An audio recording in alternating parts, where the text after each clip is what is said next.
Hi, I'm Austin, and this is Hork-Bajir Chronicles.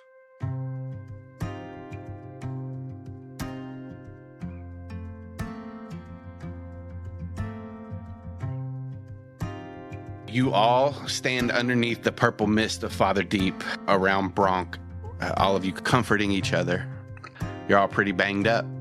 I feel like in the big group hug that we're having, y'all gets close enough to bonk into somebody with his eye pole, and that kind of snaps back to reality.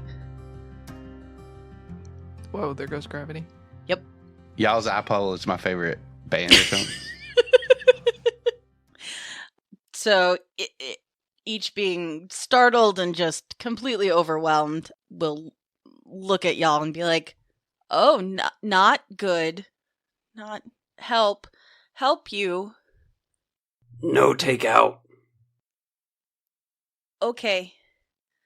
New friends say bad. Okay. So lay down. Lay down. Help. Y'all lays down. Okay. With the soothing salves and the wraps that she has, ideally she would want to pull the thing out and pack it in and press in all of the healing stuff. It's literally written as a glop of salve wrapped in a leaf. So Emily is learning how to perform surgery now. Yep. Yeah.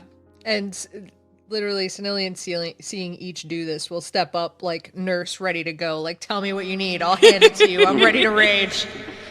Yeah, so she is going to perform this at a slightly higher level. So the goal being, as Emily understands it, you need to put pressure on it and stop the bleeding. So she'll look around. Does anybody else have their Hork-Bajir say, help? And ask for those. Yeah, Keffa's gonna take the scanner and everything that she's got in hers out and hand it over. Yeah, and my little one for my shredder. Okay. Each is gonna hand those to Sanillion and say, going to wrap when done. Each is gonna look at y'all and be like, no very sorry. Y'all's gonna take a piece of bark and put it in his beak. Yeah, Keffa's gonna hold y'all down as hard as possible. Each you can roll a medicine check with advantage. Okay. Easy enough. You pull it out and apply your salve right away, and with the help of Keffa and Sanillion. Yeah, pack that in there and then take the Hork-Bajir fabric pieces and wrap all around. So y'all now has a cool eye patch. That was my y'all scream. So it'll be 2d8 plus my wisdom. So you get 9 more hit points back. Okay. After you kind of get y'all situated, private thought speak to Keffa. Mateo will say, I don't mean to be insensitive, but we must keep moving. The Yeerks will no doubtably know that these ships have crashed. We gather as many as possible and we move. Yes. And Keffa's gonna start grabbing some vines off the side of Father Deep and is going to start respectfully wrapping Bronk for travel. After a few minutes, some of the other Hork-Bajir that you recognize gather. You have about 3 Hork-Bajir that were down here that join you that you recognize. 2 from the Bark team, another one that gave you a leaf mane. I woke up below the mist within Father Deep. My wrist and shoulder were out of place. The last thing I remembered was meeting with the other Yeerks on the tree bridge. I saw the tides of the battle turning and wanted to ensure that we took this Hork-Bajir tribe along with the Andalites. There were 3 ships near enough to this battle, and I was going to call them all in. I had to keep my cover though, so I continued to fight. I found one of the commanders of the scout group. He recognized me. I engaged in combat with him to throw off suspicion and had him throw me down to one of the lower branches where I would be hidden.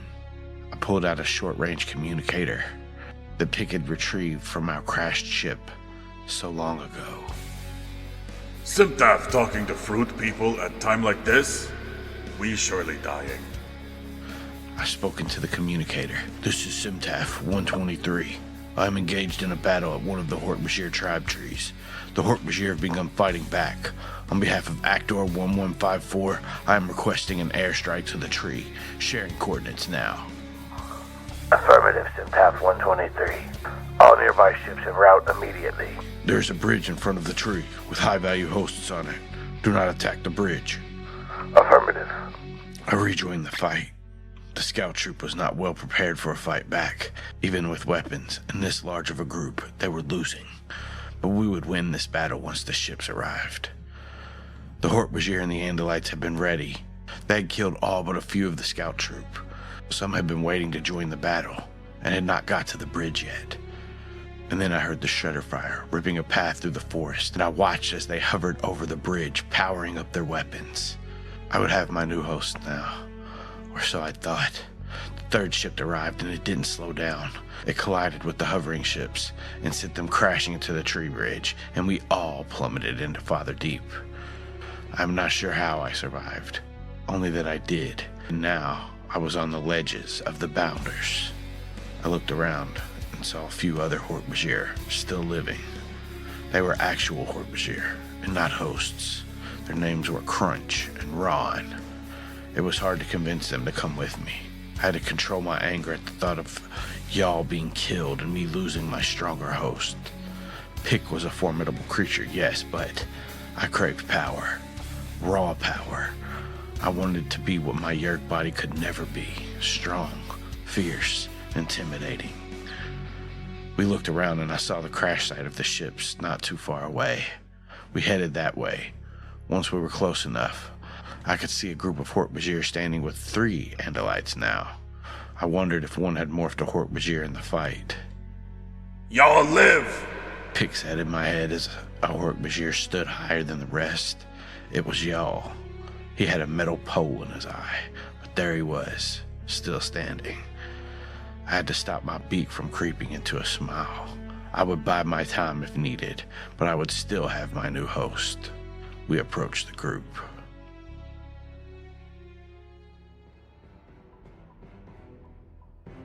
He looks at y'all and he says, I look bad, cannot see. Okay? Rude to point out. My apology. No, not okay. It'd be alright. Don't think it will. Well, Just go ahead and say it. I know you want to. Just go ahead and say, that's rough, buddy. I know it's coming. yes. That rough, buddy. Everybody can roll perception checks. Everybody but the Andalites. I have advantage, by the way. Oh, you do? Oh, you Yeah. both do. But it doesn't matter for Sandy. Sorry. That's okay. I have a reason, but Still trying to find Matea. yeah, I'm still waiting for Matea. No, I think Sanillion is trying to get, like, Sanillion's just focused on Ilira. Ilira, you notice first, and Keffa, as like you're wrapping up Bronk and you kind of move him away from the side of this rock wall. You notice, Ilira, you see a dull yellow glow coming from a small hole that was made in the side of this rock wall, and it is unnatural. It's artificial light. It's like a light from a ship. My old friend. Do I still have that crystal? Because I brought it up to the surface. You have your bag still, Okay. so I assume it's in there. Okay. This doesn't seem like the time or the place for this, but the thing I was talking about before with the yellow glow and the electricity, it's over there. Has anyone seen anything like it before? No. Especially seeing the yellow glow that looks like a ship. I think Sanillion's going to private thought speak to Ilira. This is the first opportunity we've had with ships, even though they are crashed. Let's send a transmission to the fleet. Exactly. So much to think about. Okay, yeah, that's important. Let's do that. So these ships are crashed and on fire. They got tech, don't they? If you guys want to roll investigation checks to see if you can find a way in. I can also put out the fire if that's a thing. Yeah. Investigation? Oh my god. You know where the entrances to these ships probably would be, and it is like a blaze. It's not just like a regular fire that is like just burning on the ground. There's oil, there's things that are like causing it to burn. So it's impenetrable, or can I use fire suppressor on it? Do you try to use your fire suppressor on it? I mean, I guess. As you like point in your bracers, and some of these fires like kind of freeze and then die down. There are more fires in the ship, but you can't enter. Sure. Fuck it. I'll get in there. Yeah, Sanillion will go with her. The heat is intense once you get in here. You guys know where the bridge is, and you guys kind of go there. You can roll me technology checks to kind of see what you can use. Arcana. And while this is going on, what are the Hork-Bajir doing? Did any of the Hork-Bajir that came down to meet us, none of them are Yum Yum's brothers? They aren't. Okay. So each wants to ask them of, do you know what has happened up there? Oh, we fall below the mist, Says the different Hork-Bajir than the one that gave the main. He says, my name Crunch. It's one of the ones that y'all and Sanillion were training. So y'all, you recognize him. He says, we fall into Father Deep, hit ledge, no what goes on. So each is going to turn to Yum Yum and say, want to search for kin? Brothers were high in tree, maybe not fall, but yes, I want to find. Okay, how far away did the Andalites go to go to the ship? The ship, it's like within 30 feet of you. They're inside of it. Y'all is probably going to wander into the ship to see what's going on in there. And also, this character... Well, hang on, before you go any further. This Crunch, did you say was his name? Mm-hmm. Does Crunch have, like, a rank or anything among the Hork-Bajir? He is the leader of the bark team of his great tree. So, like, maybe above a sergeant? Yeah. So, maybe a captain? Yes. Okay, thank you. He That's all I need. captain. But yeah. Oh my god. So yeah, y'all is just gonna wander and keep an eye on the Andalites. As you walk into the ship the same way that they did, this heat is intense. Sanillion and Ilira, as you all are kind of searching around in here, you find where the communications device is, the transmitter. A lot of the things around it are melted, but Ilira, you think you can, if you can get it out, you can probably salvage it enough to use it. It's going to take a little bit of work, and this heat is blazing, but you can try to take it out if you want. Absolutely. The intense heat? The intense heat. Okay. It's camping. Cargo space? No, cargo road.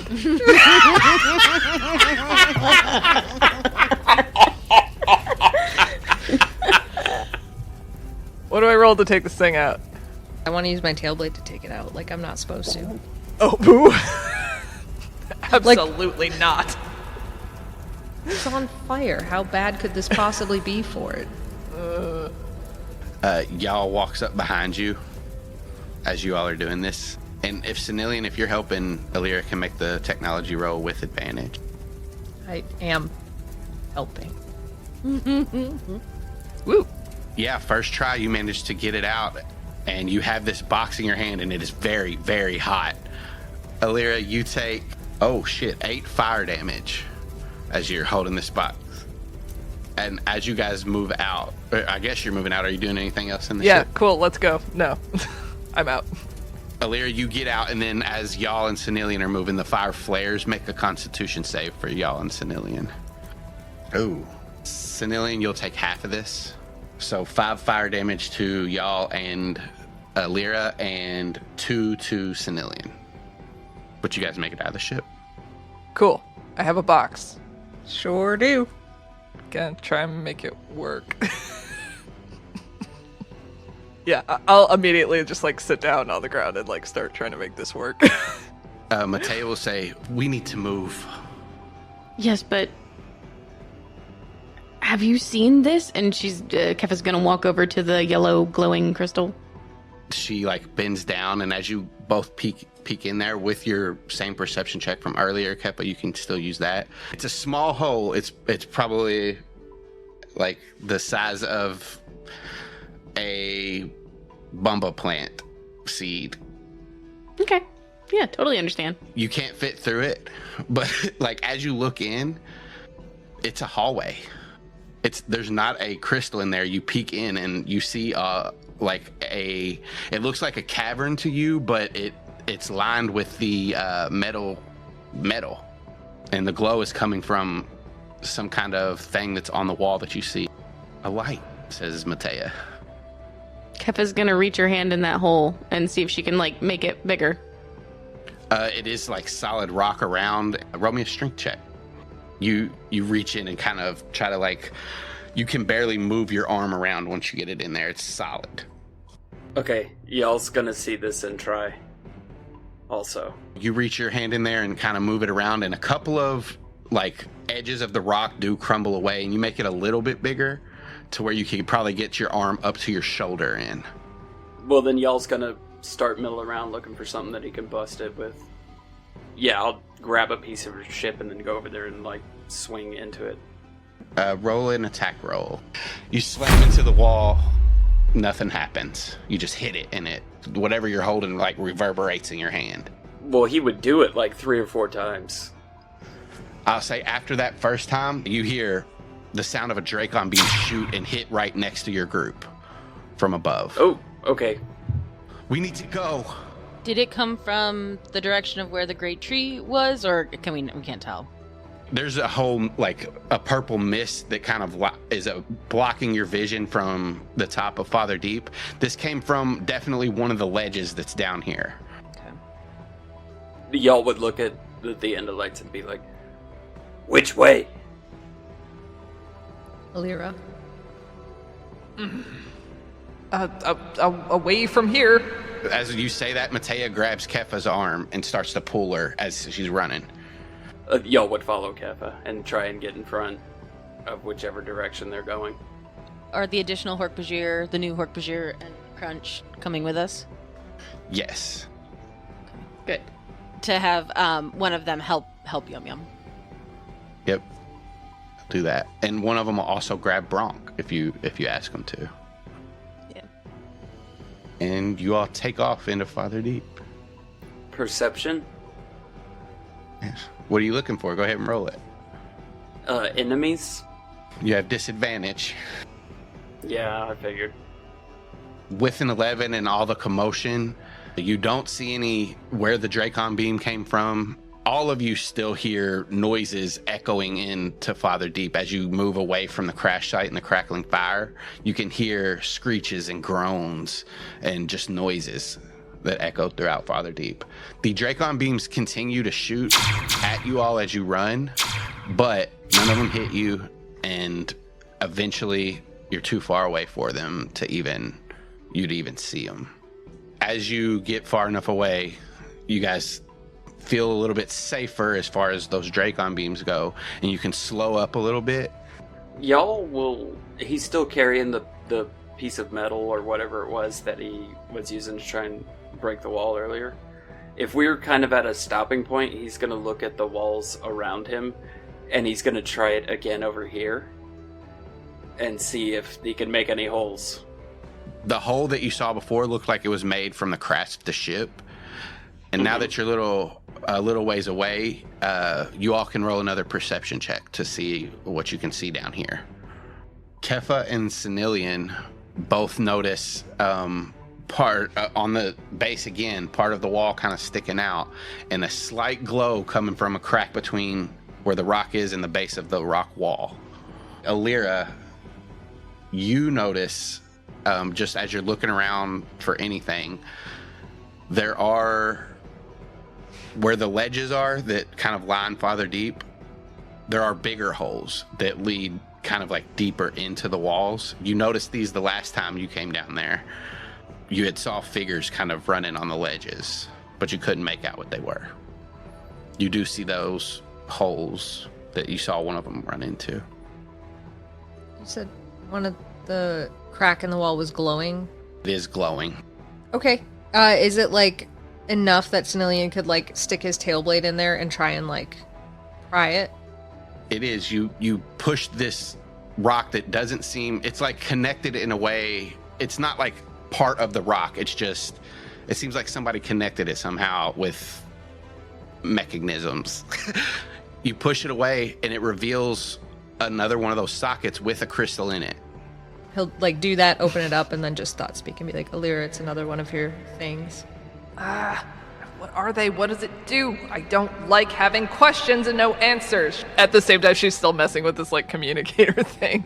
And she's very harried and, like, scorched and singed and tired.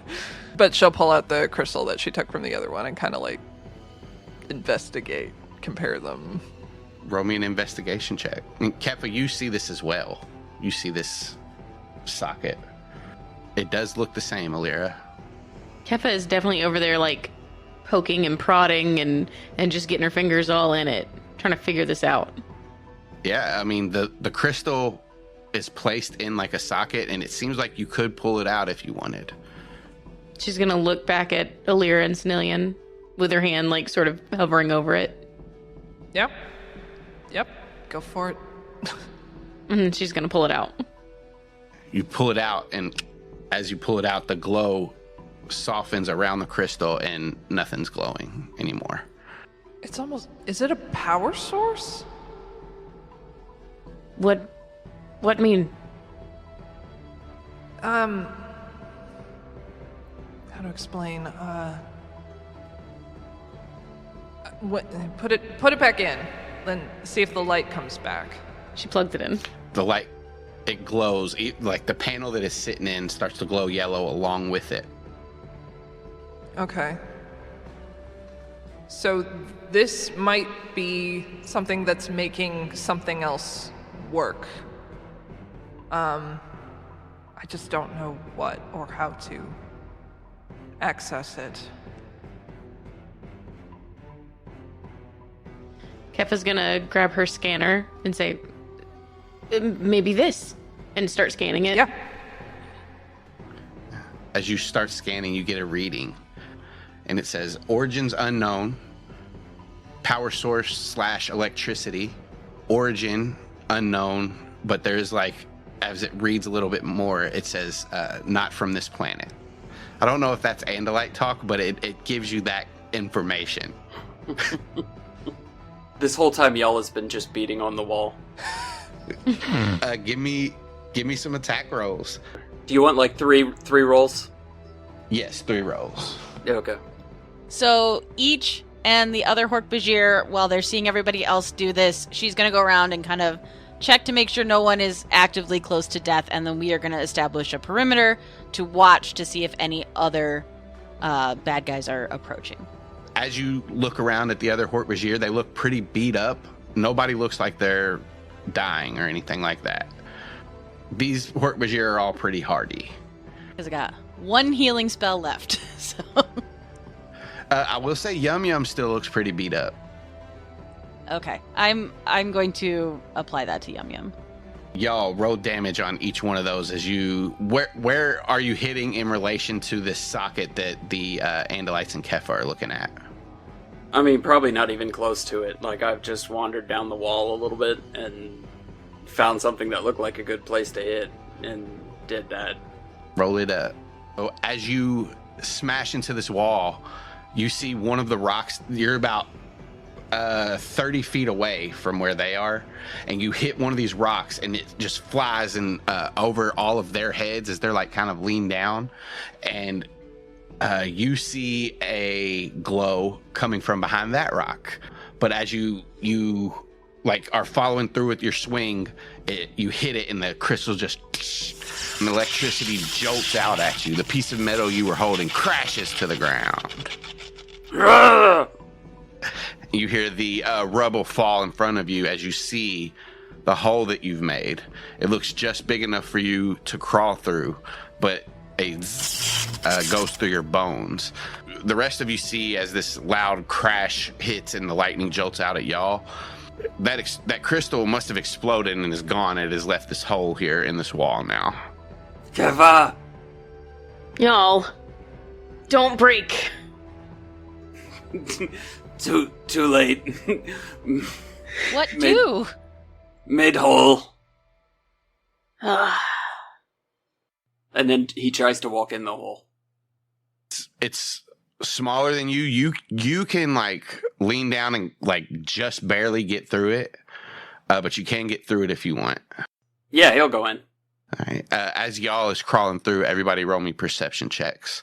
Y'all, when your head pokes out the other side, you see you're in this hallway, as Matea called it, and there are these strips of soft glowing yellow on the walls lining this hallway. Keffa, as you kind of look over at him, you notice it first, and Sanillion, you notice it as well. The holes that are up on the ledges in this chasm are pretty dark, like you can't see too far into them. But you see pairs of glowing orbs starting to emerge from these caves that are on the ledges up above you. They all move closer towards the edge, and you see that these creatures are the same creatures as Bronk. They're just different shades. Greens and blues mostly, some yellow.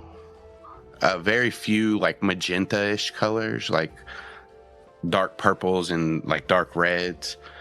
But these creatures come out of the caves that line the chasms as far as you can see. But there's about 10 within 100 feet of you. They start to let out growls. Was Bronk the only friendly one of these? Matea will say, he's the only one that I've ever seen. I've been with them for a long time. This seems problematic. Y'all, you pop out the other side of this hole, and you are now in the hallway. Is there directions to go? There are no, like, you don't see any direction. It just extends either way, and it curves either side. So you can't see, like, anything but the hallway. Okay, so I'm just gonna, like, stick my head back out the hole. I'll be like, Keffa, new friends each. Safe? Safe? Safe in there or safe out here? In.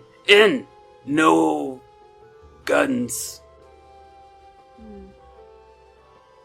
No people shoot. Yeah, I think I'm going to agree with y'all. I think we go. The growls intensify, and then one of them jumps from the ledge. Sanillion's gonna try to move his body to like cover, to allow everybody to kind of duck in. He's gonna kind of place himself between like in a place where they can all kind of go behind him and he can defend while they're doing that. And Keffa's gonna start like grabbing shoulders and saying, "Go in."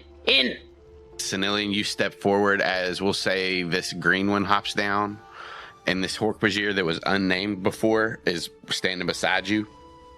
And I'll say you all impede him while the rest of the people, or while everybody else can take a turn real quick.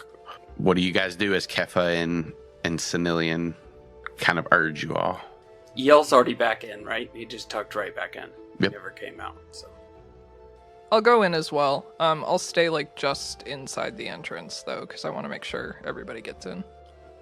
I want to help Yum Yum and the other Hork-Bajir as much as I can to get in. Yum Yum goes in first, right after Ilira.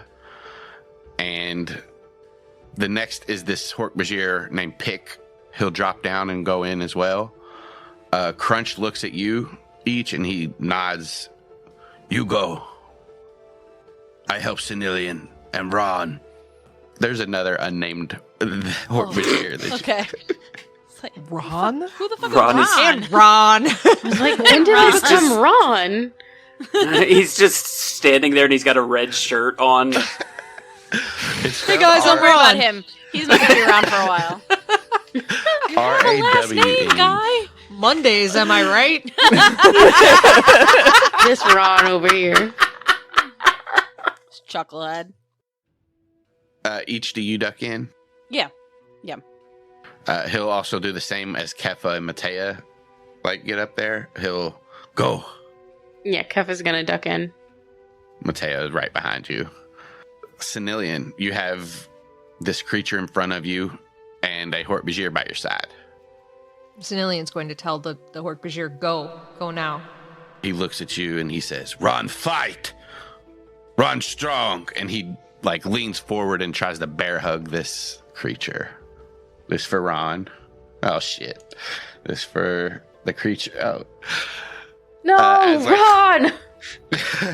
Not Ron! Ron wraps around him, and this Hork-Bajir, like, as he's over top of him, the creature just pushes him with his paws, and he's flat on his ground, and he takes a huge chunk out of his shoulder. Sanillion is going to he just will want to take his tail blade and like kind of move it under the Bronc creature and flip him off, like try to move him off without hurting him. I think he's still very conflicted about whether or not these things are supposed to be fought. So I think he's just going to try to like body him off of this Hork-Bajir named Ron. Roll strength or athletics. Well, athletics, because it'll be better. Okay. It's hard, but you manage to, like, get his teeth pried away and, like, him just pushed off enough. And as, like, he's up, do you do anything else with your turn? If I can, it would be something as simple as trying to, with any particular limb, move that Hork-Bajir back towards the entrance of this cave. Since you have extra attack, you can do that. You can, like, take an action to do that. Just roll another athletics check to see how well you do. For show. Yeah. Didn't have to roll another one. Could have just used the same one. Yeah, you managed to, like, fin this creature off, this Bronc-looking creature with your tail, and, like, kind of grab the Hork-Bajir with your arms and kind of help him scoot back a little bit. As you do that, Crunch just bounds forward and tries to tackle the Bronc creature. Which one is Crunch? He was the one that told you all to go ahead and go in the hole. The captain? Yeah, the captain of the Bark team. That's a natural 20. He does manage to tackle this creature off, and he says, "New friend, go. Stay with Keffa." You should stay with Keffa as well. We're right behind you. New friend, come! Can I roll to see if I believe him? Yeah. So with your 17 insight check, he fully believes it, that he will be right behind you. Okay, then I'll go if he fully believes it. You make your way through the hole, and Ron is kind of like scooting back with you, and he's at the hole, and he looks back over and he says, "Come on, Crunch." And Crunch pushes away from the Bronc creature and bounds over on all fours, jumps through the hole. Ron is right behind him, and then you hear, and Ron's like, help, Ron. And he reaches his arms out towards you. So Ron got just snatched by this guy. I'm going to tail pull. My arms are going to be too weak for it. He's just going to try to use his tail to pull him. All right. Athletics check. God damn it. Did you just R-tax Ron? Yeah, I think he did. Ugh. He's trying to you're anyways. a monster. We did kind of call it. He's not dying from ennui. He's dying from monster bite. Yeah, but I think she's you gonna... mean Annui? Yeah. Anyway, you. Yeah, but you know how you cure ennui? You cure your ennui with your off-wee. Or your Nintendo Wii. Sanillion, you push your tail forward, wrap it under his arms, and pull him through. He does have a big chunk out of his leg, and you see these creatures kind of snapping at this hole that you're all in, and they're trying to push their way through. Yeah, well, Dracon Beam to the wall. Pew pew. No check needed. You hit the wall, and the wall starts to fall down and close the hole, and you hear just growls outside of it. And you guys are in a hallway. Now what? Y'all's just gonna start walking down the hallway. Sanillion will follow him.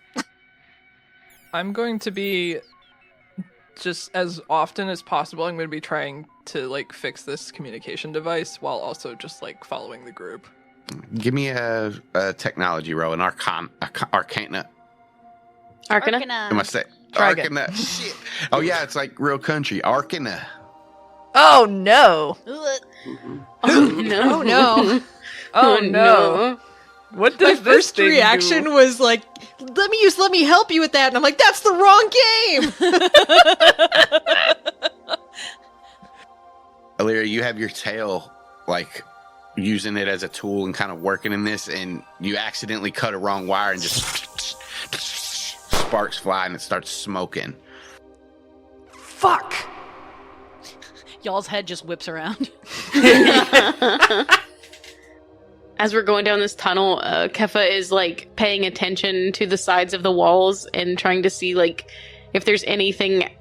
I mean, obviously it's all out of the ordinary to her, but if there's anything specific that she would notice, like to give us sort of a leeway, like tell us where we're going. Like a candle or a book that you would need to pull down Or like, on to open a an hidden arrow door? that is pointing, exit this way. Is there anything that looks like it's on its own cell layer and not painted into the background? Yeah, exactly. I love that. An arrow that's finger banging to the exit? Is that... Keffa, you can roll me an investigation check. Sweet. As you kind of look around, you don't notice anything that directs you any certain way, but just looking around and like kind of searching the walls, you figure out that the strips that are on the wall with the soft glow behind them, these crystals are causing those to glow, and that's what's keeping the lights on in here. But yeah, other than that, there's not too much on these walls to indicate go this way or that. Okay. Is it just a straight tunnel, or does it have branches off of it? It's just a straight tunnel. Well, that would also tell me which way to go as well. Would. She got you there. It's just a long tunnel. Yeah. What kind of Basically fucking just said- puzzle is this? He just said, you dummy. No, trust me, it's fine. There was a part of... Oh, was it Yum Yum's leg that was really hurt? Yeah, Yum Yum, his leg was hurt in the fall. Can I talk to the other Hork-Bajir to see if any of them have any additional healing salves or anything like that, if they have any of that with them? The only one that seems to be carrying a bag is Pick. And he like looks through his bag as you ask him, and he will pull out a leaf with a glop of salve in it. I am having this. Yeah, can I use that on me? You are needing healing. Yes, take. And he hands it to you. 4. I get 4 back. It has been in his bag for too long. Yeah. Sorry. No, it's okay. This is all out of date. It's still good. It's still good. It smells weird. Smells like ruined peanuts. Can I talk to Maitea and just be like, so what transpired while you were away? So much, Ilira. I was hidden in this ship's storage area when I was on the short-range communication device with you and Keffa. I heard voices coming, and that's why I had to stop responding. I was locked in this area, and after that, I felt it take off. They didn't catch me, and it took me a while to get out, but I managed to use my tail to help open the lock. And she kind of looks down and then looks back up to you with her main eyes, and she says, I had to kill 10 Ged and 3 Hork-Bajir, but I managed to do most of it stealthily, but the rest was pretty hard fought. And by that time, the only thing that I could do was to make a play to help you guys by destroying the ships. Luckily, I was able to get off before too much damage happened. I jumped onto one of the ledges and Father Deep. But Ilira, they have a whole pool set up within a tree to the north of where we are now. Their numbers are far greater than I imagined. Just kind of hearing that news, I think she's just going to look into the middle distance and then kind of look over to Sanillion but not say anything. I'm assuming she said this to Mm-hmm. we all know. Yeah, was it private? Yeah. Okay, it was everybody. The whole group. Yeah. Yeah, Sanillion's looking right back at Ilira. Wheels are turning. He's basically an Andalite frat boy. Not much is going on, but the wheels are turning. I'm gonna double down and try to fix his communication device as much as I can. All right. Roll it up. Roll that. Arcana. That's better. You manage to undo the damage you did before. You figure out the problem. You reconnect the wires. You stop the smoking. The only thing now that you need is some kind of power supply. I mean, I have a crystal. Oh, I think that would probably work. Hell yeah, we're gonna hot potato that shit. Or plug the wire into the potato. As we did in Andalite school when I was growing up. One more technology roll. That's good enough. It's janky, but you seem to have it put together. And as you get this put together, you all are kind of coming around part of this hallway, and you do see a brighter light around another curve. You can't see where the light is coming from yet, but you do see that there's a brighter light. Less yellow, more like a blue tintish light. That computer light. Ilira, you feel like this thing will work now? Cool, fire it up. You just trying to call it the Andalite hotline, like the fleet, emergency help number? Yeah, that one. Andalite 911. The Andalite operator. Thank you for calling the Andalite hotline. You are caller number 36. Please hold. If you know the thought speak extension to the party you'd like to reach, think it now. The hold music stops, and you hear, "This is an Andalite communications channel. You're transmitting through an unauthorized signal. Please identify yourself." This is Ilira Estroth Askelin. I am reporting from planet RG21578-4. We believe the Yeerks have infested the planet. We are calling for Andalite aid immediately. This is a code red situation. Please send troops immediately. Over. There's a pause. A little bit of an uncomfortably long pause, like you don't know if they're going to answer back or not.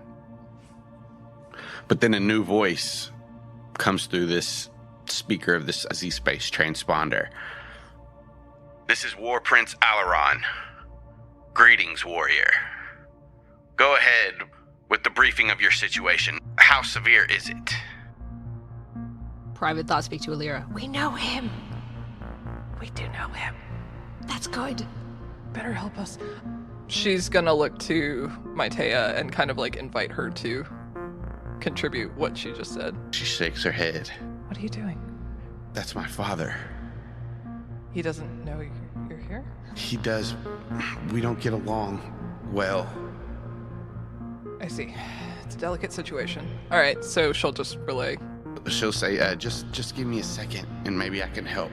And she seems like she's gathering her thoughts. As you kind of relay the information she's already told you, Alaron will speak back and he'll say, yes, this is very disturbing news. Ilira, you're one of the only Andalites on that planet at the moment, so I'll let you in on this secret. This top secret information. I've been in communication with Prince Jahim while he's been stationed there. We believe we have necessary measures in place to ensure the Hork-Bajir are not taken. I've not received any message from him within a number of days.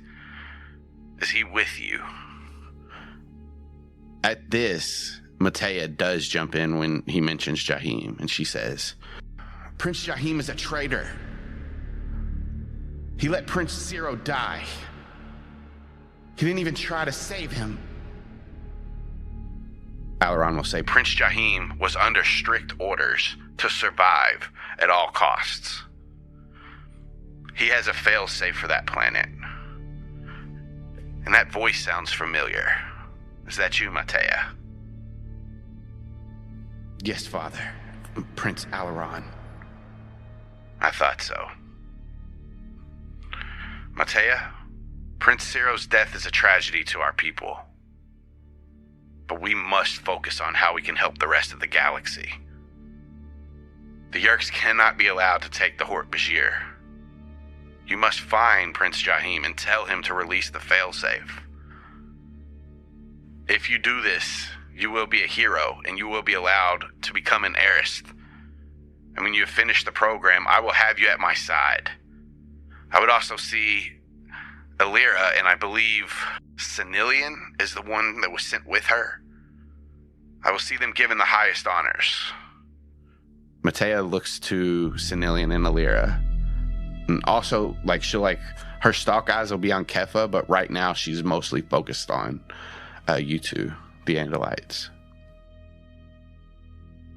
Prince Alaron, what is the failsafe? That is information that I cannot share with you. Prince Jahim will know what to do. Private thoughts speak to Maitea and Sanillion. We can't trust Jahim. I have a bad feeling about this. Private thoughts speak back. I too do not like this. And also, how do we contact Jahim? I agree as well, and I will not help that coward. He is a coward with a ship, though. And that might be helpful. She nods at that. What should I say? How do we contact him? And then we certainly will not go and find him and take his ship by force and use it to do our own thing. Certainly not. She smiles with her eyes. Maitea too. How do we get in contact with Prince Jahim? He does have a short-range communicator. I can give you his frequency. The last time I talked with him, he did say that the Yeerks were monitoring transmissions.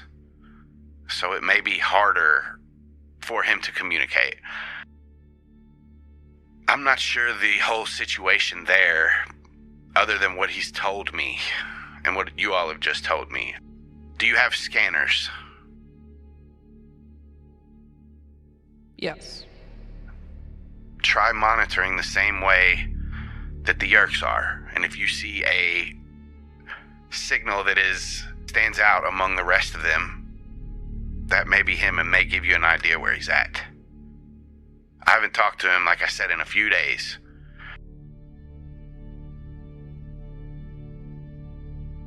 Very well. Is there any other information we need to know? I'm sending troops to assist you and Prince Jahim. I will make it there when I'm finished with my current task on the Taxon homeworld. Do you have an estimation of time? I can get troops there within the next cycle. Kaycie knows what that is. In metric, it's like 2 months, 2 Earth months is what a cycle is. He said within that time, so vague. Very vague. Great. I would like to reiterate the seriousness of the situation. A lot of Hork-Bajir have been taken. I propose, if I may, to prioritize sending assistance as soon as possible. Give me a persuasion roll with advantage because Matea says, "Father, please." We may have other troops in closer to the sector. I will reach out and have them redirected to your location. It will still take a little bit of time, but not nearly as much. There's much to be done. You three, do your best to hold the planet, find Prince Jahim, and stop those Yeerk filth. Roger that. Private thought speak just to Ilira and Matea. Yes, of course. We should hold the planet, while Prince Jahim does... what? Matea says, "Fuck off." I believe I agree with that. Stand strong, Andalites. And the communication disconnects. Illira's tail is just lashing in anger. When you do that, Sanillion will just kind of, like, bump your tail with his own and just kind of give you, like, an Andalite eye smile, and then just a really quick, like, good job. She'll kind of lightly punch you on the arm. And just keep walking forward. So while all this was going on, y'all got really bored listening to the words, and so he just carved that into the wall while he was standing there listening. It says y'all was here. That's a t-shirt.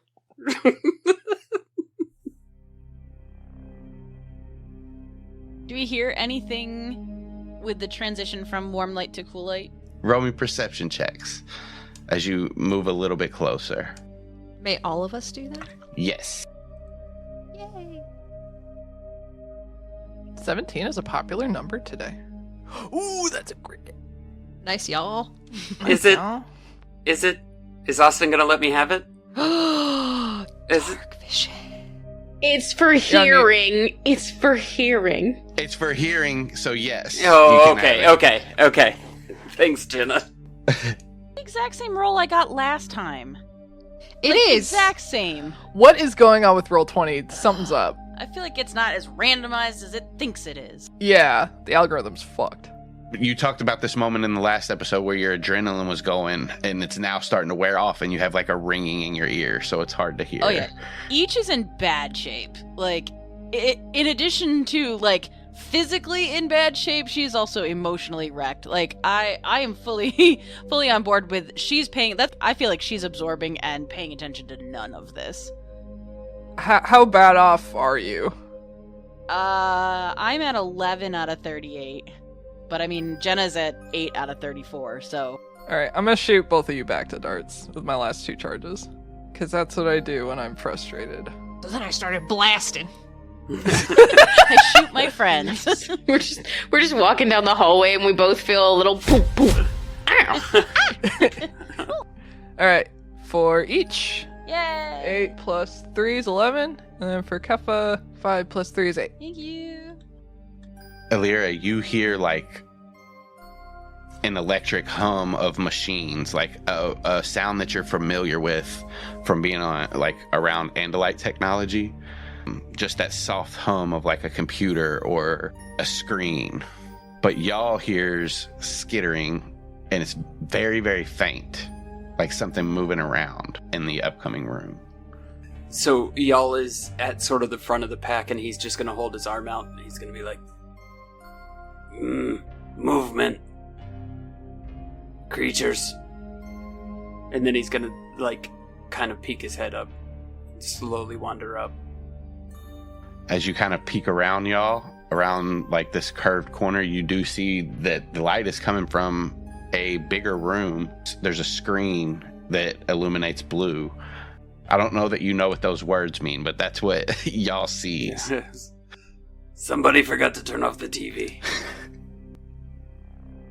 Yeah, he'll slowly wander in and just kind of look back to make sure nobody else is following him in. Yeah, I think Keffa's gonna, like, try and stick to the shadows and slink in behind him just to keep an eye and make sure nothing goes wrong. Sanillion has stayed at the back of the pack and is trying to cover everybody. So unless everybody goes in, Sanillion's kind of making sure all of the ducklings are moving in the correct direction. Keffa, roll a stealth check. You're kind of hidden behind y'all, peeking out as he kind of walks into. And what you all see as you walk into this room is the same kind of screen that your scanner has. You kind of see these on different machines around this room. You see different kind of containers that are made of glass and just different jars with liquids filled in them. There's like boxes that'll have like a cold mist coming off of them, which is basically a cooler. You see a big table in the middle of this room, like an operating table. You see small glass tanks that are hooked up to these machines. You see large glass tanks that are hooked up to these machines. You see one massive glass tank that's hooked up to a machine with a creature in it, a Jubba Jubba monster. Okay, so the Jubba Jubba monster's not moving? It's not moving. It's just floating in this tank with its eyes closed. Y'all is gonna slowly move up, but, like, afraid the Jubba Jubba monster is gonna pop out of him, so... As you, like, move up and, like, kind of around the Jubba Jubba and watch it, it does not move. It just floats there. Then he's really just gonna wander around. Like, no clue what he's taking in, but he's just gonna wander around the room. Yeah, Keffa's gonna go and investigate a screen. Mateo will also start to slink in the room and, like, look around the corner at you all. You guys can give me investigation checks if you're looking around. Keffa at this screen in particular. Keffa, as you, like, look into the screen, the writing looks unfamiliar, but there are pictures beside some of the writing. There is, like, a picture of a Jubba Jubba monster, and there's, like, these different green bars beside it that keep going up and down. It's kind of hard to figure out exactly what it means, but as you kind of still look through, you see a picture of a Chadu. You see a picture of a Lederthak. You see a picture of, like, the Bronc Creek, all with those bars to the side of them. Can I take a look at it? In fact, if Keffa saw either any of the Andalites walk up, she would be like, do you know what information? Yeah, I'll walk up to your screen and take a look. I feel like hearing Keffa be that, like, worked up would pull each out of whatever zoned out she was in and kind of, like, look in. Ilira, you can give me an investigation check as well. Each, as you kind of, like, peek in, you see y'all walking around, and you see Keffa, Matea, and Ilira kind of standing over this computer. Ilira, you see the same thing that Keffa has seen, and you see those bars, and they look like they're monitoring, like, their vitals and health and things like that. Just based on that, like, you looking around and kind of searching through these files, you think that these beings, like, whatever is on the screen, these beings are somewhere in this facility. And by that you mean, like, there's other tanks suspended with the creatures listed in the directory? Yes. Okay. What are they doing with these creatures? Was Ciro doing any work like this? No, he did research the creatures and the different plant life around this planet, but some things are making a little bit of sense. He had suspicions about the creatures. He thought that there was something strange about them, but he couldn't. He was working on trying to figure that out. Yeah, Keffa's gonna take out the scanner and start comparing what she knows is in the scanner to what she sees on the screens. Like, what are you trying to figure out with that? Just if they compare, if they're the same? Yeah, if they're the same, any sort of differences she can note. Just comparing like the Bronc creature and the other one. Actually, give me a technology roll as you start this. Ooh, Arcana. Not my strong suit. You don't have a lot of information on the animals listed here other than the Chadu and Bronc, but those look very similar. They look like these are the creatures. Like, there's no difference in the ones that are here and the ones that are out there. They pretty much compare exactly like any animal would to another animal of the same species. Pick does walk in the room and kind of meander around with y'all and follow him. Y'all is, I mean, let's just be honest. Y'all is traveling in the 4th dimension right now. He has no clue what is going on. No clue what any of this means. Bright lights, big colors. He's in another universe. As you're like in this other universe, Pick's hand grabs your shoulder. And he says, "Yo, Pick. This place is seeming strange. Very. We look around. Yeah. He'll start to like look around, and he'll help you look around if you want to look around, and give me a perception check. Yeah, I'll do that. Can I meander with them? Yeah. You want to look around too? Yeah, I'm just, like, honestly, just following around the group. And if they are going off, Sanillion will just kind of meander with them. Y'all, your eye pains you a little bit. And even with the flat roads, you don't notice anything more strange than this room already is to you. Sanillion, you want to roll perception check? You have advantage? Visual? Is Yep. it visual? Yep. Then I believe I do. Yes, I do. Sanillion, you do notice like a desk that sits kind of in the corner, kind of move, and you notice that there's a creature or something behind it. Hello? It doesn't answer. You see it like duck down a little bit more. Like you can clearly see that it's behind this counter, this desk or whatever. And then to the group. And this creature, fuck it, because he thinks it's just like a wild animal at this point, since it ignored him. He's like, there is a strange creature behind the desk here. Crunch and Ron both like ready themselves. It seems to think it is hidden by the terminal, but it is not hidden by the terminal. I feel like each would go to like try and get Yum Yum to like sit down on one of the rolling chairs, and like as they went to like it would slide out from underneath, and they'd both be just startled and like just standing there like not wanting to touch anything, not wanting to go anywhere, and just not moving. I'm sorry, I'm clumsy. It's okay. Okay, so the creature's in front of Sanillion? It's like at this desk over here. It's just hiding behind it. And now that he points it out, you can see like these green kind of feathers sticking above the desk, and it moves a little bit more when Sanillion says that last thing that he said, and it knocks over the monitor that's on the desk, and it like you can see its full head. Sanillion, since you spotted it first thing that you notice about this head is the glitter like diamonds that are of its eyes that are lit from within.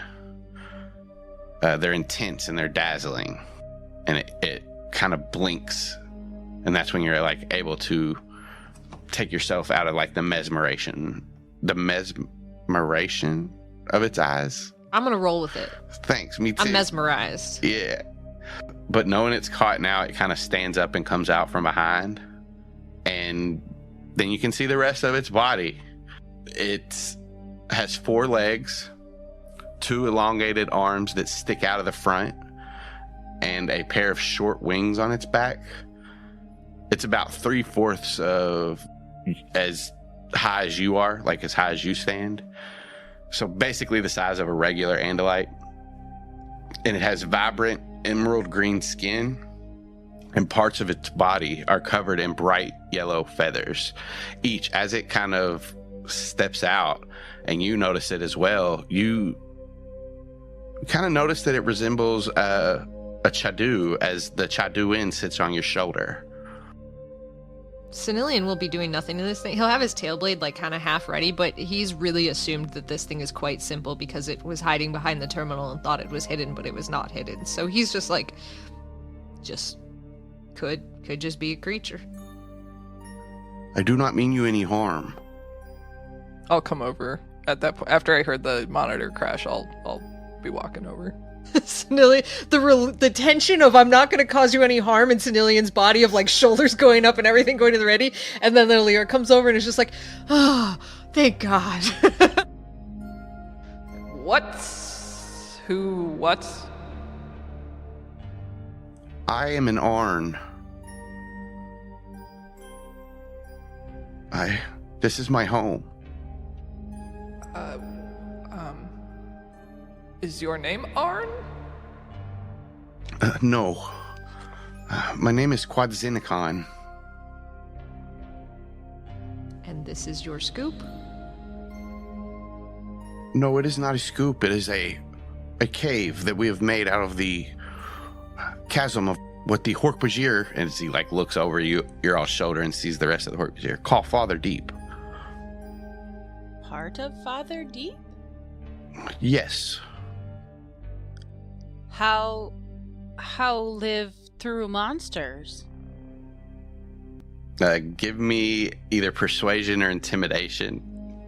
As he like looks around at everybody. I will tell you anything you need to know. Please do not hurt me, Hork-Bajir. He kind of like slinks back down towards the desk. Many monsters in Father Deep. Correct. How not dead? They will not attack me. Or any Arn. Only those that travel into Father Deep that are not supposed to be. You are supposed to be here? Yes. We are the original inhabitants of this planet. We've created the monsters, as you call them. Why create monsters? To keep the Hork-Bajir away from Father Deep. Made monsters to kill us? Yes. I feel like each is going to take a few steps towards him at that point. Oh no. Please do not hurt me. Okay, for you to hurt friends and clan? He looks at the Andalites. Please do not allow your friend to hurt me. I will tell you whatever you wish to know. My friend has a point. We did not make them to just hurt you out of nowhere, Hork-Bajir. Only if you came too close to Father Deep. Keffa's gonna put a hand on each's shoulder and sort of walk forward just a little bit and say, Hork-Bajir never hurt. Until now. That is by design. Explain. He looks a little bit apprehensive now that like he's kind of getting surrounded a little bit more. You will not like what I have to say, please. Please don't make me say it to them. May I try a thing? Yeah. I think Sanillion is just going to start to like move into his space a little bit, and his tail blade's just going to creep up a hair, but he's just going to very calmly say, an Andalite warrior is one who listens without emotional attachment. I believe you can say whatever you need to tell us, and we will discern our reaction from the information that is given. It's very level, very chill wording. The body language does not match. It's intimidating. Sanillion straight up looks like a bouncer you're about to get thrown by if you say the wrong fucking thing. I love it. He slinks down. Oh, okay, I will say it. We made the Hork-Bajir, the Arn. We designed them to not be violent. Sanillion's just looking at Ilira now. He has no idea where to go with this. Yeah, Keffa is looking back and forth at Sanillion and Maitea and Ilira. What does he mean? Yeah, Matea's getting more angry too. This stupid. Nobody make y'all. That is also by design. You're stupid? No, you are. What?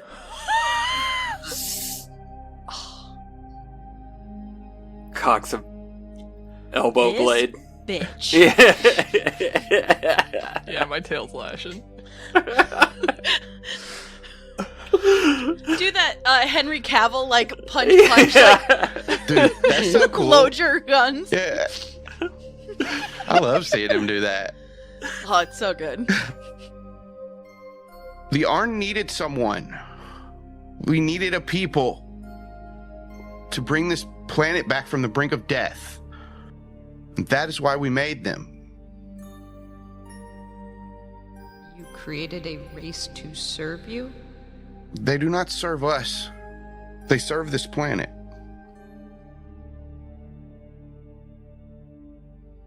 Private thoughts speak to our group and not the Arn. I do not understand why this feels extremely wrong, but it is wrong. Bugman's stupid. Hork-Bajir eat bark. We know serve planet. Private thoughts speak to y'all. Bugman is stupid. You eat the bark to serve the planet. I eat the bark to not be hungry. Yes. You dumb.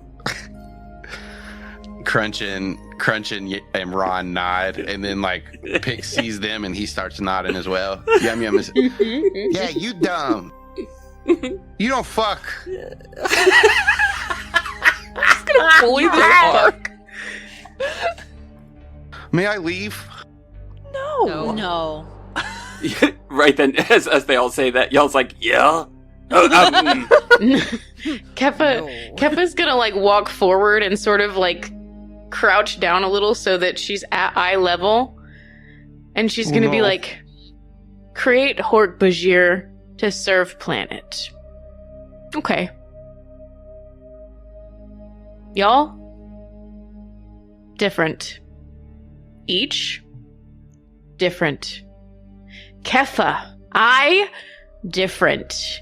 Now you serve planet. Oh. You are seer, aren't you? Keffa different. A flaw. Maitea steps forward and puts a blade to his throat. Different. Please do not kill me. Serve planet. Yes. Make monsters serve planet. Hork-Bajir hurt. Monsters should help. Control monsters, so help. I can do that. As long as you don't kill me. No. Hork-Bajir, no kill. Keffa just sort of smiles and like steps away. Yes, I need to work to do that. And he starts to move towards one of the monitors, like backing away from this group. Sanillion's gonna start to move with him and just very I would love to observe, just being very overtly friendly now, but he's crowding this guy still with his body, but he's fantastic. I would like to observe. He'll watch you as he starts to press the keys on his desk. I can make one person in control. As he starts to go through, Is there anybody you prefer? Just as a disclaimer, I can only control the monsters in my area. Y'all raises his hand. that he wants to be in control. He looks around. Really? Him? He starts to type again and looks around. Okay. Sanillion just has stock eyes going between y'all and Keffa, and then y'all and Keffa, and just all right. Ilira's just crossed her arms and she's just watching this all go down just with an Andalite smile on her eyes. Keffa's gonna sit back and look around and say, "Oh, how big? Nope. Where your area reach?"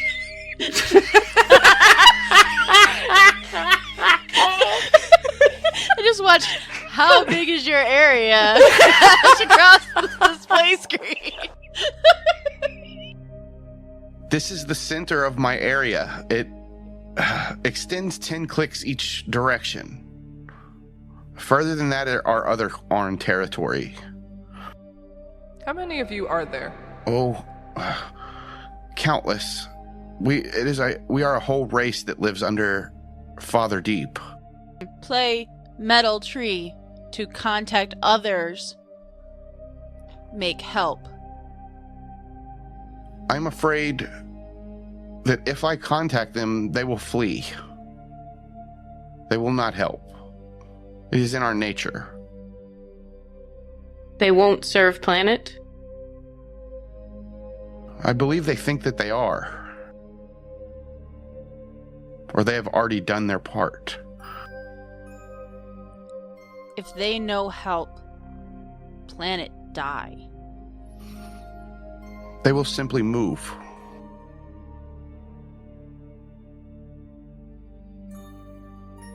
Move where? Off the planet. To where? Wherever we can find. We are not a widespread spacefaring race, but we have the capability. We're actually biological engineers.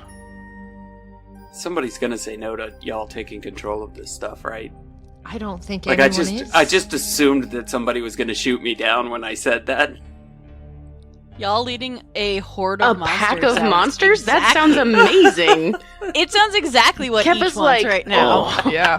Flying into rages? Yes. Yeah. You are the perfect person. Right? This is the wildest way to know Tim's bit, is to make him follow through. I know, right? I the bit was I was gonna raise my hand and somebody's gonna be like, nope, and I was just gonna put my hand back down. Instead. Now you are king of the monsters. Y'all, Beastmaster. Mateo will say, Quasakakakan, whatever your name is, why don't you just start from the beginning? Gesundheit. Tell us what happened. Why did you make the Hork-Bajir? He'll go into a story. Long ago, my peeps were exploring our moons. An asteroid hit our planet. God. That's so cute that a bird race would call them their peeps. Keeping it. It destroyed most of the life here on our planet. It created these chasms. Also, I love that this Arn is so flustered. We have caused so much psychic damage to this poor bird that it's just like, I can't, Chasm. My peeps! Help me, my wing's broken. Austin's self-insert character. The asteroid that hit our planet created these chasms that the Hork-Bajir called Father Deep. And we took solace here. We made these caves, this crevice, our home, in hopes to save ourselves if any such catastrophe happened again. But the air on the planet wasn't sustainable for life. There was very little oxygen. So we used what we knew, and we planted trees to provide oxygen so the planet will be inhabitable again. However, because of our fear, we could not tend to the trees. And because we are masters of biological innovation, we created a new ecosystem. Even though we did not live on the surface, we wanted to keep the planet alive because it was ours. So to tend to the trees, we created the Hork-Bajir. The only species that was left that did survive was the Chadu. So they inhabited the forest with them. These were created by us before the incident. Like I told you before, we created the creatures of Father Deep to keep the Hork-Bajir away. We did not want them to know of our existence. We wanted them to take care of the trees, and that's it. We normally give the commands to the creatures in Father Deep from these computers. But I can give you something, and he looks to y'all, that will allow you to do it mobily. And we do not attack the Hork-Bajirs on a whim. It is only when they get too close. He starts to pull up a screen, and he says, "This is the Jubba Jubba is what the Hork-Bajir call it." And he shows you a picture of the Jubba Jubba, the Chadu, the Lardathak. The Hork-Bajir haven't seen this creature, and it's a picture of the Bronc creatures. They're called Bounders. They patrol Father Deep and tunnel systems on the ledges. He looks to the 3 Andalites. Your species is not of our make, but I do know of one other of you. An Andalite is what you're called. The other Andalite would sneak in to Father Deep, not in my sector, in another, and he threatened an Arn to use their technology. He looks around. "I would like your word that you will not kill me after I tell you what I'm about to tell you." Who is this other Andalite? I do not know his name. A male Andalite. Continue. He has forced our people to make a quantum virus to stop the other species that has invaded this planet, the Yeerks. The Yeerks take over creatures' bodies, their minds. This Andalite did not want the Hork-Bajir to fall to these Yeerks because they would be too dangerous. So he created a quantum virus to eliminate the Hork-Bajir. And as you can see, my people are frail. There was nothing he could do to defend himself. He had to do what the Andalite said, or he would be dead. Sometimes you're better off dead. Oh. What does this virus do? If released into the air or near Hork-Bajir, they will contract the virus, and it will slowly deteriorate them. It will be mostly painless.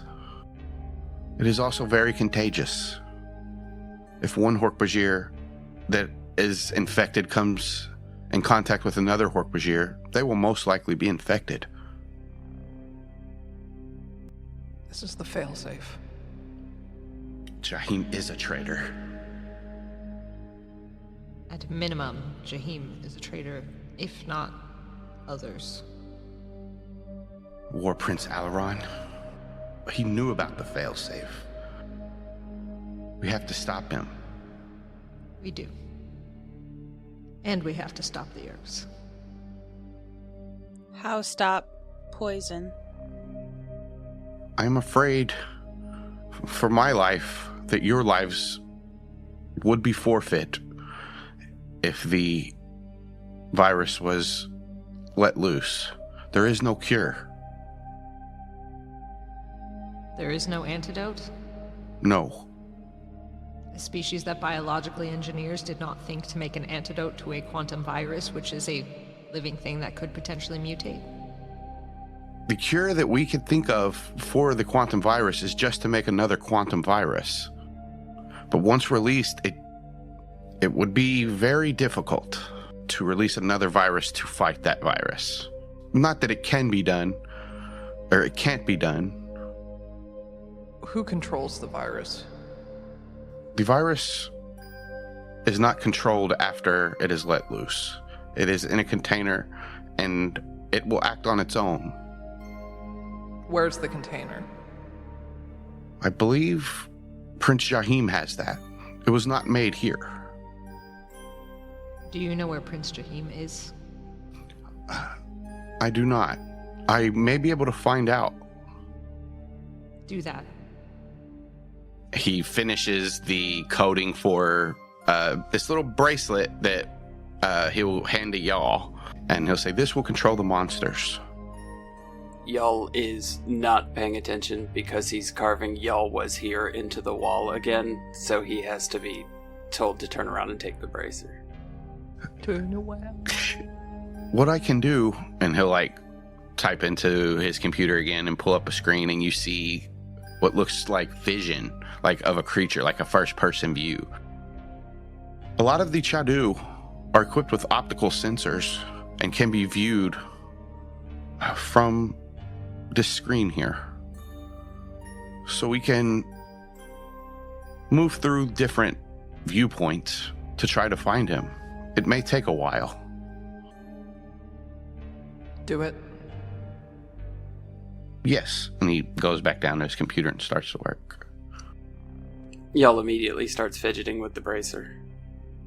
If she sees that, Keffa's gonna grab his arm and tap the bracer and say, "Y'all, they like us. We same. Only use if have to." Y'all was not paying attention for any of that conversation, by the way. He has no idea what's going on. He barely sort of half understands what he's got in the bracer. So the stakes are not there. Can we use Keffa's scanner to also try and find Jahim? I don't know if that's how that works, but It is a multi-purpose device, so you could use the scanner to look for signals. worth a try. Who wants to take point on that? I think Keffa has the scanner. Do you have a scanner too, Ilira? I thought so. I think I might actually, because I think Jahim gave us. Yeah, I think Yeah. so. You guys can both do it. Yeah. Across the streams. Ilira, as you start on yours, you see the screen. Man, these damn scanners and screen cracks. It's been happening to you all the time. As you take it out, you see that the screen is cracked after you fell. So it's just a little bit. It still works. It's just a little bit more slow going. You have to turn it sideways to get the keyboard to work. Otherwise, Yeah, I'm smacking it. I'm blowing in it. I can't blow in it. I don't have a mouth.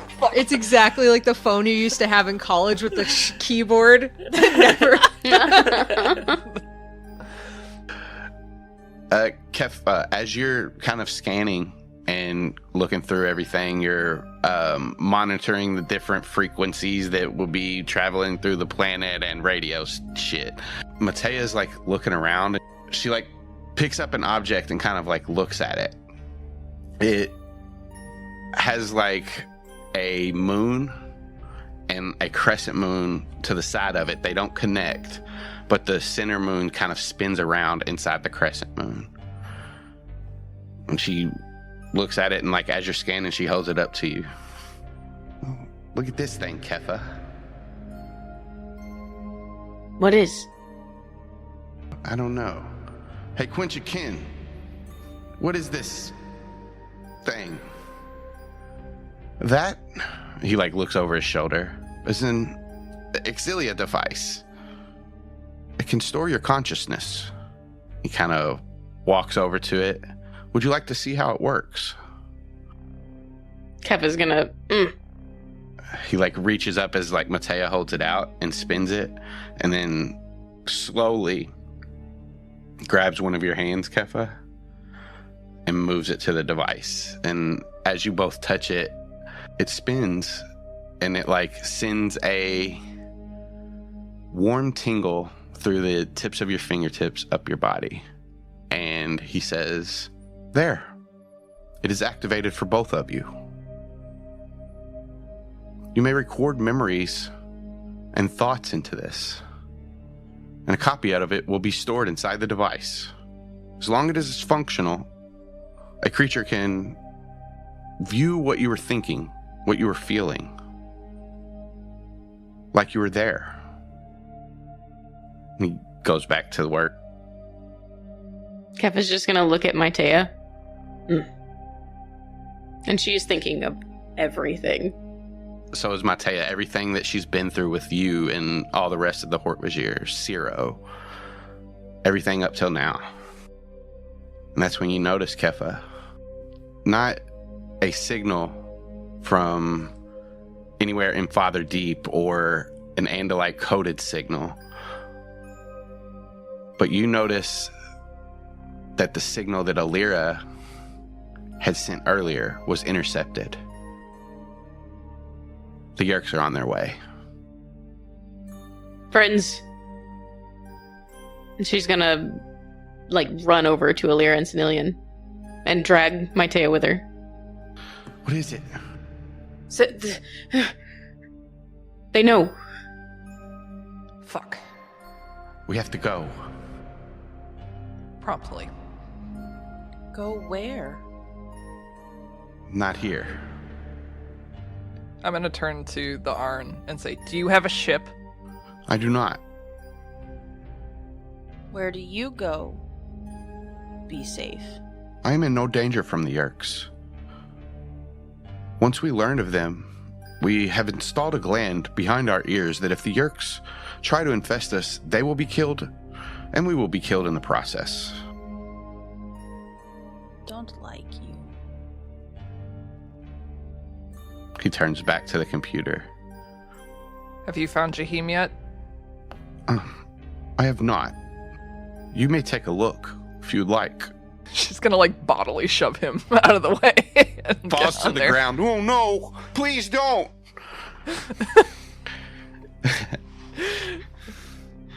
You can roll a technology roll. Can I use my inspiration for this? Yes. You didn't even Where's need that to. motherfucker? As you're searching through, it's a Chadu that is far away. But you see through the optical sensors, Jaheim look over his shoulder as he's kind of at Father Deep and just take off back into the forest. He was at the edge of Father Deep and he's running. The Chadu does follow him and he ends up going to a scoop, but this scoop looks temporary. It doesn't look like he's staying here. You can get the coordinates though. Yes, please. With a crit, you find a file titled Young Andalite. And it looks like a recording. Yeah, play the recording, please. You can. Jaheim's gonna get canceled for this one. That's all I'm saying. Who all is watching this as Ilira pulls up this video? Sanillion, Maitea, Keffa. Not y'all. He's carving his name in another thing. Yep. What about each? No, I think after being pissed at the bird, she would have just kind of walked away.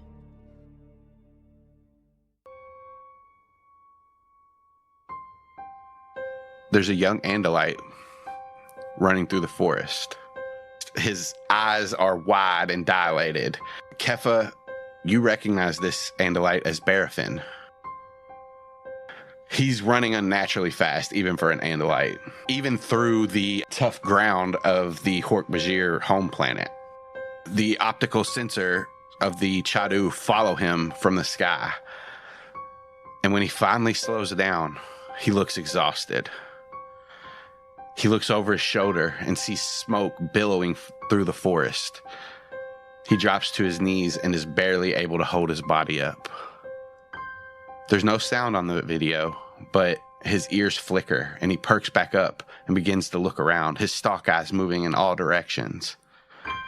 A bright light illuminates from above, and what looks similar to a shredder beam shoots down and hits him before he can run. It doesn't shred him apart, though. His body just falls limp to the ground. And then a ship lands nearby, and creatures scurry out of the ship. There looks to be two different types of creatures.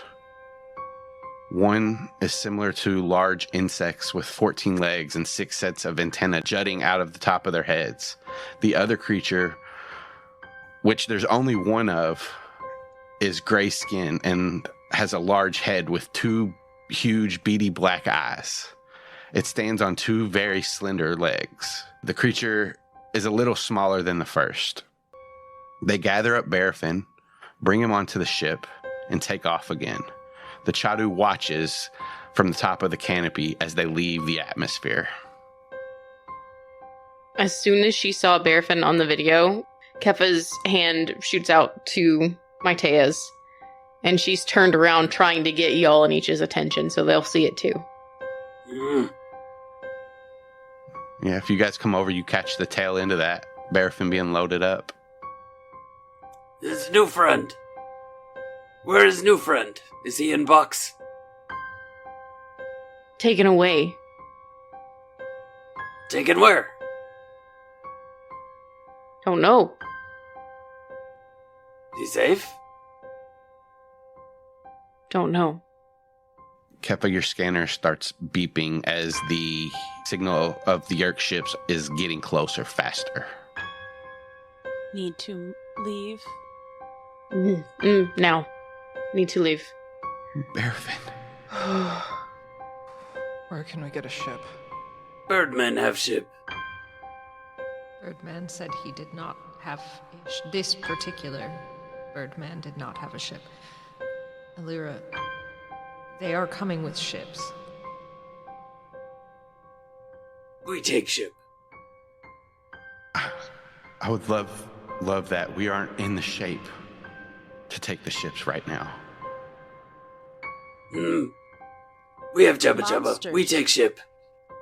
I'm gonna turn back to the Arn and be like, can you heal us? Not in time. Not before they get here. Or she's gonna turn away from him. Hork-Bajir's stupid, but I was able to heal people fast.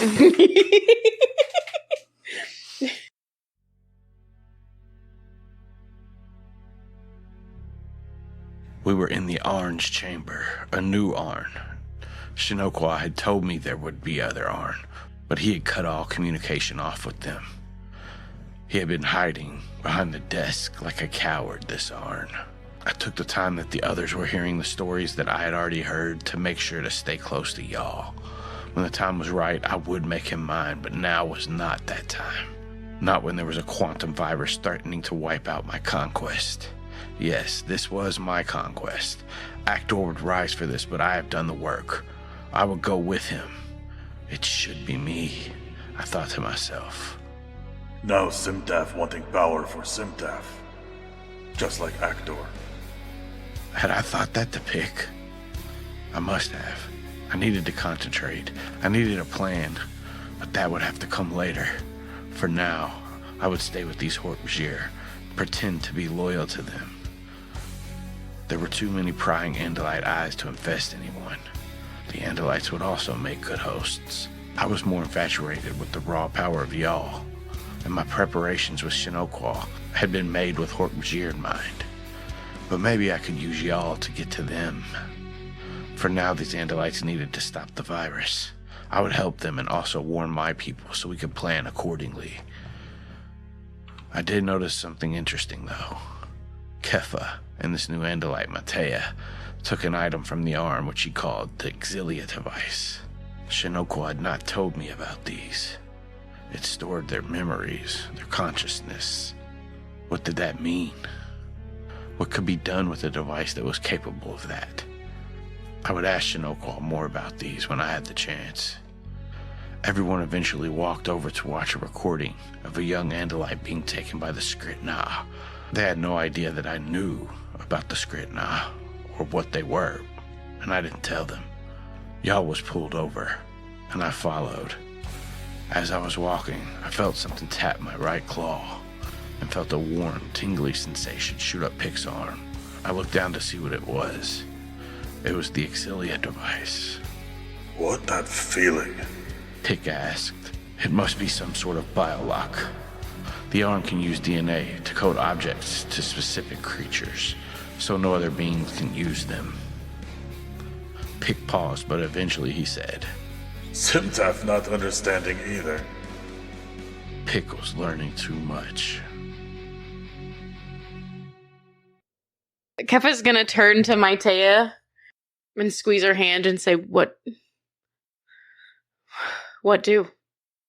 She looks around everybody and she'll say, I think we fight another day. At least right now we regroup, get more help. And then take the ships. Together. As we're walking out, though, as everybody, as the last Hork-Bajir is out, Keffa's gonna turn around to this Arn and say, why not just share planet? Keep all safe. We were afraid. Cowards. Got it. And just walk out and leave. As you all flee, you escape from any Yeerk scouts or ships that have headed to that location. You do rejoin the tribes. Keffa, Yunos is back at the tribe tree. Chieftain Brower was lost in the fight. The shrapnel from the exploding ships killed him. He stayed valiantly through the whole fight and protected the great tree, the whole tribe. But at the end, he fell. When you get back, the Hork-Bajir rally around you. They present you with the chieftain's leaf mane, and they vow to follow Keffa. You fortify the Hork-Bajir people. You and the Andalites and the tribes that you collect become a force to be reckoned with. You fight the battle for the Hork-Bajir planet. As the seasons change, and change again, you all do acquire a ship. However, any attempts to find Jahim, even with his coordinates, only come with close calls. He always manages to escape you, but you stay on his trail. There are always other things to take care of, Keffa, and you manage to rally other great tree tribes to your cause. And while you save many Hork-Bajir, you can't save them all. The tides are slowly but surely tipping in the Yeerk's favor, and your numbers dwindle. Andalites arrive, and they help stall the invasion. They work alongside you. Still, the Yeerks are slowly winning. When you run out of great trees to get to, and all hope of winning seems lost, Ilira intercepts a transmission. It's a call from War Prince Alaron, Scimitar, Karas, aboard an Andalite dome ship. And on the receiving end is Prince Jahim. He's telling him it's time to enact the failsafe. And Prince Jahim's signal is not far from yours. And that is where we are now.